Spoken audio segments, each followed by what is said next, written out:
This is Chris Coe with step 1 of our abdominal drop set creation. When choosing exercises for our abdominal drop set, the first thing that I want to do is choose a high load bang for your buck exercise that is going to create as much fatigue into my abdominals as possible. In order to do so, I'm just going to give you some of my favorite exercises and ways to make them harder.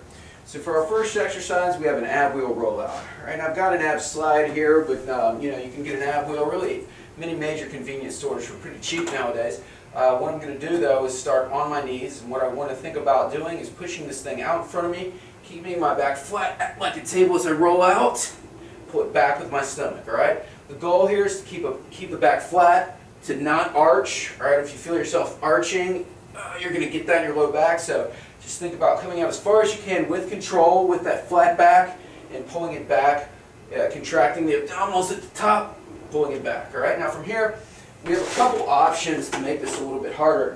What I've done here is I've looped the band around a pole. You can also shut it into a doorway. All right, what I'm going to do is just loop it under my ab wheel here. All right, this is going to provide a little bit of concentric resistance. All right, so just backing up enough to get a good stretch, rolling out, no problem, rolling back in, much harder.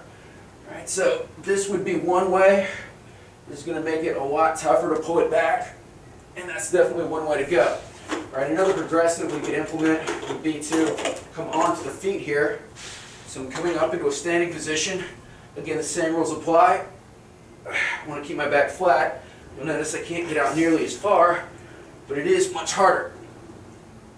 All right, another alternative that we can kind of look at with the ab wheel or the rollout position would be a carpet square or a towel on a tile surface. All right, because we're dealing with a bit more friction from the carpet square or the towel, we're going to get a little bit more resistance in a similar way to the way we loop the band around the wheel there, and it's going to give us a lot of bang for our buck. So again, I'm going to come into the standing position, I'm pushing out, stopping with control, pulling back. All right, again, to make this a little bit harder, I could even do something like putting a weight or a dumbbell on the carpet square, again, to increase that effect. All right, now for our next exercise, all right, we've got a straight leg sit-up. All right, for the straight leg sit-up, what I'm going to do is simply start with body weight here. So I have my hands above my chest. What I want to do is just sit straight up, push my hands above my head. All right, I'm trying to keep my back flat into the ground here. I'm trying to not bounce. If you find that you're doing that, stop, kind of, rest for a second, make sure that you're keeping everything pressed into the floor. You come up, pause at the top, and come down. Now from here, you can pretty quickly progress to just crossing your arms in front of you. This will make it a little bit harder. I'm attempting to really curl my trunk up to get the effect of my arms as I'm coming up. From here, we can come into a prisoner position. Same rules apply. Sitting up straight, that's much harder. And from here, I can start to incorporate resistance. Holding dumbbells above my head. I can go 2 dumbbells. I can use one arm to kind of focus on one side or the other. And you can hold other objects such as kettlebells, barbells, whatever you have as well. So that's a couple options with the straight leg sit-up. For our last exercise, we have a pike.